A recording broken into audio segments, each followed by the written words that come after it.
Hey guys, and welcome to PJ's Coin Capers.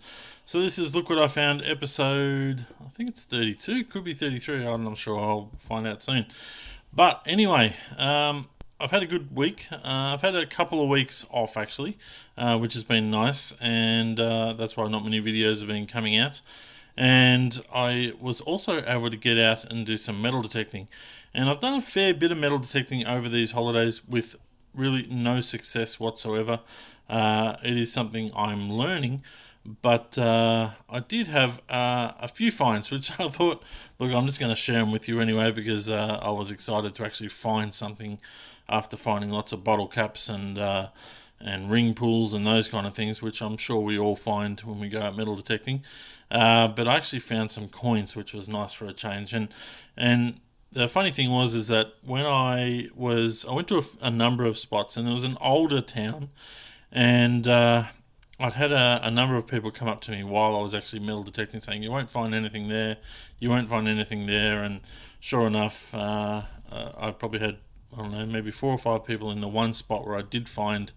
I actually found all these coins in the one area, and people were saying yes, I wouldn't find anything, even in the moment when I was finding something. So anyway, I'm just going to share with you. Look, and the condition is terrible. It was actually right next to a river, and this is an old kangaroo penny.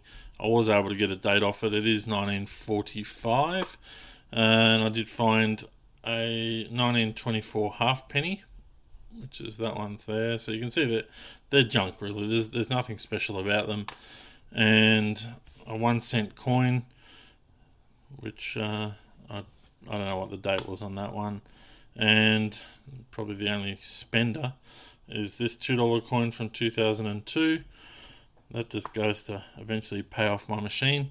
And the find of the day was this silver 1941 threepence. So that was nice to find. That was actually in the same hole as the 1 cent coin. So I'd actually buried put the plug back in, and then swung my detector back over and picked up a signal and went back in that hole, and sure enough there was a 1 cent coin in there. So I did do a little bit of noodling, and I was fairly successful this week with my 50 cent Federation coins. Not in the best of condition, but I still keep them anyway. So I've got a South Australia and a Victoria. So these guys are all mintage of between 2 and 3 million. I found a couple of New South Wales ones,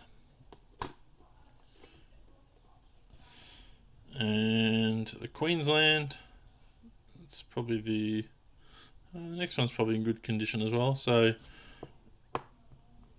and this one here, which is the Australian Capital Territory. So fairly good hunt on the 50 cent side of things. And I did find one 20 cent Victorian Federation 2001. So always good to find those, keep those, make some sets. I haven't been finding many of these Don Bradman, so I did keep that one this week as well. It's not easy to find those. And I've been finding, well, I don't find very many, but this is a wide date. So that one there, I think it's the, I forget what this, I think it's Year of the Family or something like that. Maybe not. But anyway, that's a wide date, 1994. You'll find plenty of the narrow dates, but this is the wide date version. So as you're going through, make sure you compare the wide date. The wide date is certainly the more scarce of the two. Now, I want to have a chat about an idea I've had also this week, and that idea was I want to get your feedback, see what you feel about this. But I've been doing these Look What I Found videos for a number of years now, and I try and highlight what I find, and hopefully that just shows you what I'm keeping. But I want to do Look What You Found, and what I propose is that you guys send me a 1 minute clip, something like that, that I can put together a number of small 1 minute clips into one video called Look What You Found. and we'll continue a series like that. And there's been so many awesome coins found that have been shown on the PJ's Coin Capers Facebook group. And I thought, look, it'd be great to actually highlight some of these finds and put your coins on display for more to see. So I'm going to work out how to do that, how you can submit your videos. There will be some rules as to what you can and can't do. We need to make sure that anyway, I'll come up with a set of rules that need to be abided by, and you can certainly tell me about where your coin was found, how you found it, those kind of things. That's what's interesting for people. They like to know where they're sort of being found. Like give a rough sort of area if you can. So like if we end up with 10 different mules over a number of videos, it's cool to find where they're being found around the country, any sort of special sort of error coins and those kind of things, things that people will be interested in. So I'll select whether or not your video gets introduced into a video, and yeah, I thought it'd be pretty cool to highlight some of your coins. Alright, so moving on. So $2 coin roll hunting. Had a few finds there, just the regular suspects that always turn up.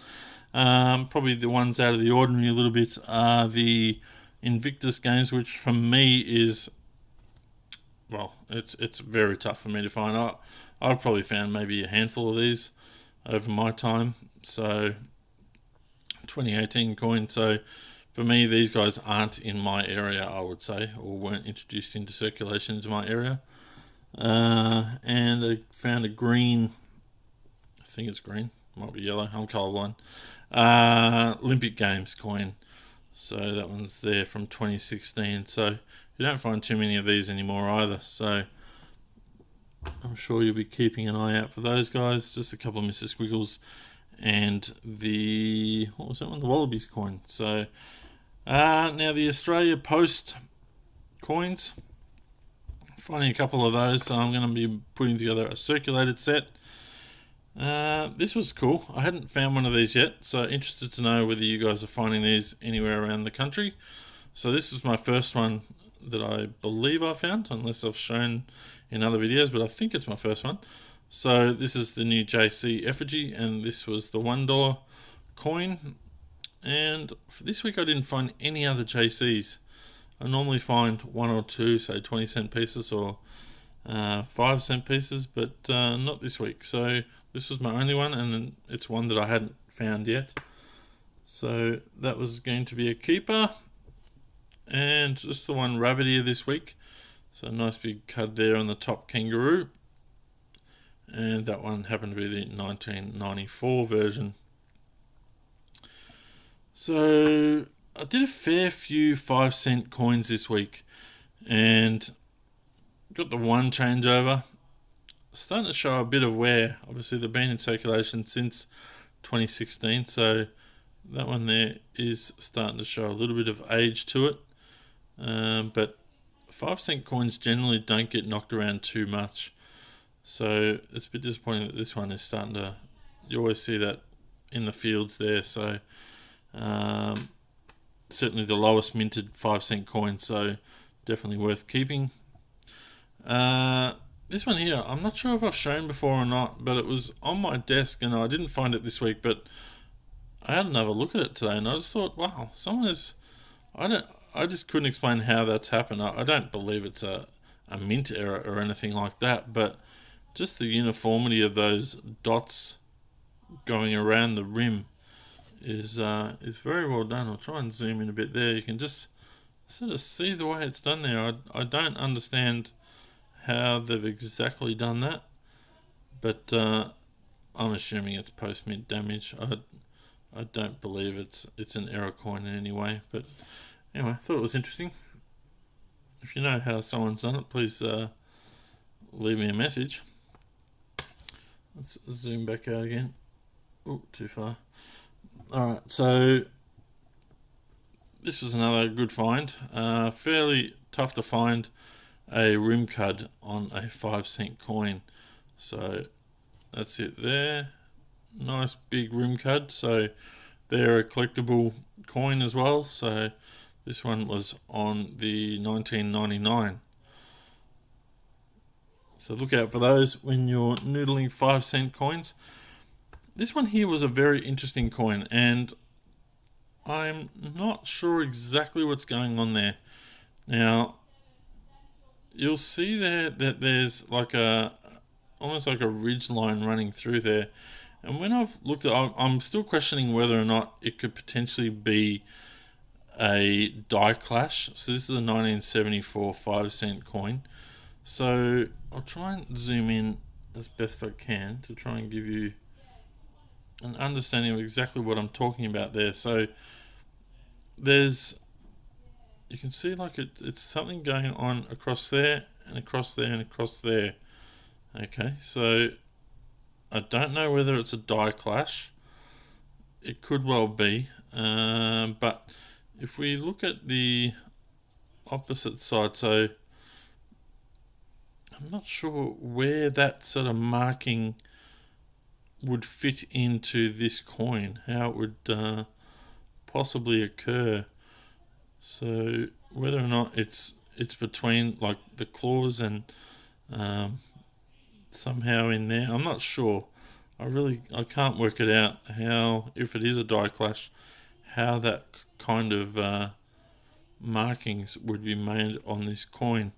And it's definitely raised, it's not indented. So yeah, I thought that was a cool coin. It could be an error coin, it could be nothing, but it was just too interesting to put back. So I might look at this a little bit closer and see if there's any other markings going on around the coin there. But that's really all I found this week. But yeah, just wanted to chat further on the idea of look what you found. So I will work out how to upload or where to upload securely. I'll do a video on it soon. Actually, I think that's probably the best way to introduce it, and we'll run with it. Hopefully, if you guys are interested and there's enough people who want to do it, then I'll possibly even put something on the Facebook group just asking the question as well and get some feedback that way. So yeah, I think that is it for this episode. But look, keep looking for coins, keep trying to find stuff that is certainly worthwhile. If you've enjoyed this video, please give it a thumbs up. Make sure to subscribe and hit the bell, and each time my video goes live, you'll be notified. Alright guys, thanks for watching, and we'll certainly have another video soon.